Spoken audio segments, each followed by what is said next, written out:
GUG is one of the most interesting games I've got my hands on recently, and I'm sure that after I tell you what it's all about, you will be impressed as well. The core gameplay of GUG is quite simple, and it's similar to many other existing card games. You place your units on the battlefield and they will fight enemy units positioned directly on the opposite side of them. Each unit will have an attack and defense value and one passive ability. On GUG, every game starts anew, making it a roguelike game in which you will try to beat the global rankings high score. So far so good, so let's now see what makes it so interesting. At the beginning of every game, you will be asked to place one of your units into a fountain called the Amnionic Spring and give your GUG a name. The name that you choose for that unit will determine its stats and its abilities. The game will probably use some form of AI to create these units because, for example, if we name our GUG 1000 damage AoE, it will create a unit that has something to do with 1000 damage and AoE. As you can see, it has created a unit that instantly deals 1000 damage to every enemy unit. But let's have a look on some more examples. Let's say we name our GUG the Change of Heart, a very popular card from Yu-Gi-Oh! We can see that it has created a unit that has 50% chance to flip an enemy on our side when another friendly unit deals damage to it. And for one last example, let's name our GUG Stun All Targets.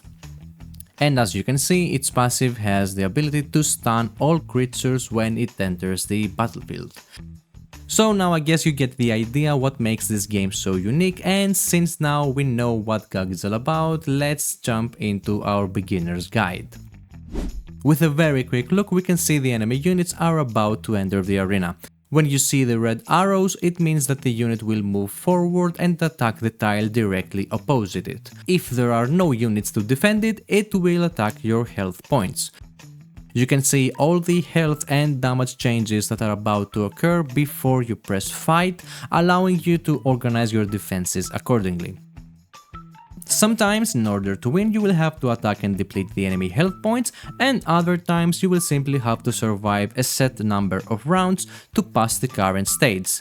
The number of rounds you must endure is shown at the bottom of your screen right here. After each round, you will either head to the fountain to transmute your GUGs or visit the market to buy upgrades. Transmuting an already evolved GUG will boost its base stats, and depending on the name you give it, it will alter its passive abilities. However, most of the times you will want to transmute newly acquired GUGs. Visiting the market will allow you to recruit new GUGs and acquire bonus health and damage upgrades. To acquire coins that you can spend on the market, you will need to attack an empty tile during rounds when your enemy has no health points. Each time you attack an empty tile, you will earn coins equal to your unit's attack value. Also, at the right side of your screen, you can see a UI element that shows the incoming enemy's location so that you can prepare your defenses or attack as needed. Keeping your units off the battleground will give them permanent base stats that they can keep for the rest of the game. This means you can withdraw your units from the battlefield in case, for example, you want them to heal or improve their damage values for future battles. Another useful thing about getting your units in and out of combat is that they can trigger their passive abilities multiple times in a single fight. For example, this unit creates a clone every time it enters the battlefield. We can swap it in and out between rounds and take advantage of its passive to create multiple clones. Every unit that you have created so far will be saved here on the main menu. Then you can select your favorite units to be shown in your main screen. After that, you can drag your favorite units to the wilds and start a new game with that unit. Every time you start a new game, you will also have another regular GUG that you can transmute into anything you want. The last and most advanced tip I can give you is that you can see what kind of enemies you will have to face on each stage at the following screen. Sometimes enemies can be extremely overpowered with abilities that they can really mess you up. That said, the good thing is that you are free to create an overpowered army for yourself and try to climb the global rankings. And that's pretty much it, everything you'll need to know about this very unique game called GUG.